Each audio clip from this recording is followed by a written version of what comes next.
怕你不说，我也不敢问，只剩下心里的空洞。你说别担心，却从不看我眼里的痛。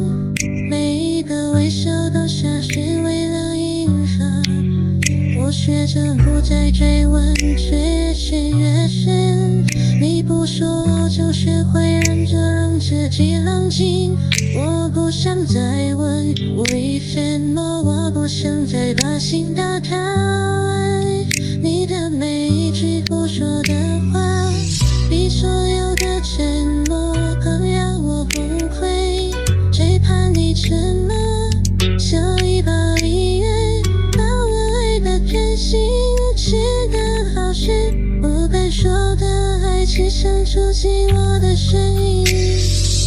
我最怕你的沉默，比你所有的借口还要真。最怕你沉默，像冷了的风，每次打击都只剩我自己。当我最需要你说出那一句话，你选择不说。